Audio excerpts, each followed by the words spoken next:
সব শেষ হয়ে গেল, জীবনটাই ধ্বংস হয়ে গেল আমার। আমার ভাই, আমার আপন ভাই আমার সাথে এটা কিভাবে করতে পারলো? আমি কি না করেছি ভাইয়ের জন্য। আর সেই মানুষটা আমার সাথে সুকুনার ফাউন্ডেশনের মাত্র 1% দিল আমাকে। 1% তো শুরুর আগে শেষ হয়ে যায়। কি করে করতে পারলো? আমাকে দাও।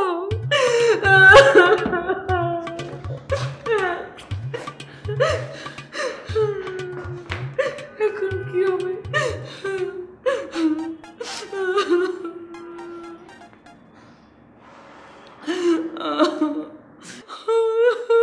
আর কোথাকার ওই 3টা মেয়ে, ওরা এখন আমাকে, আমার বস হবে, আমাকে অর্ডার দেবে। ভাইয়া ভাইয়া যদি বলতো সে সূর্য পশ্চিম থেকে উঠছে, আমি বলতাম সূর্য পশ্চিম থেকে উঠেছে। আর সে ভাই আমার সাথে।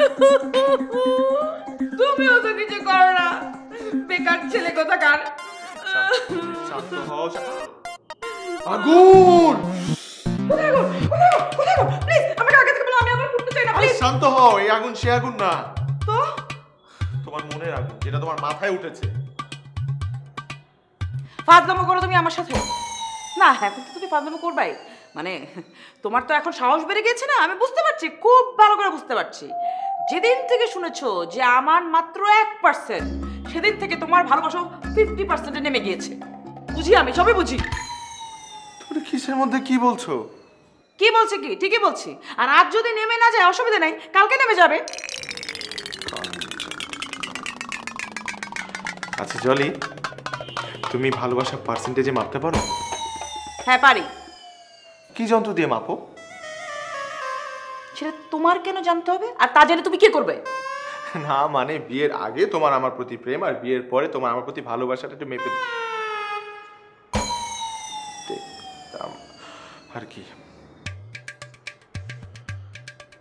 ওরে বাবারে, এখন তো দেখছি চোখেও আগুন। কি? না বলছি তোমাকে আজকে খুব সুন্দর লাগছে, একদম পূর্ণিমার চাঁদের মতো। পূর্ণিমার চাঁদ না ঘোড়ার আন্ডা। দুদিন পরে যখন দেখবে ওই 3 মেয়ে সুন্দর করে সুখ উন্নয়ন ফাউন্ডেশনের 3টা ইম্পর্টেন্ট চেয়ারে বসে আছে, তখন এই পূর্ণিমার চাঁদ পোড়া রুটির মতো লাগবে তোমার কাছে। পোড়া রুটি? হ্যাঁ, পোড়া রুটির সাথে কিন্তু বেগুন ভর্তা খুব মজা। রসুন, পেঁয়াজের পাতা, কাঁচামরিচ, একটু ঘি দিয়ে বানালে ওফ, পোড়া রুটির সাথে বেগুন ভর্তা যে কি মজা।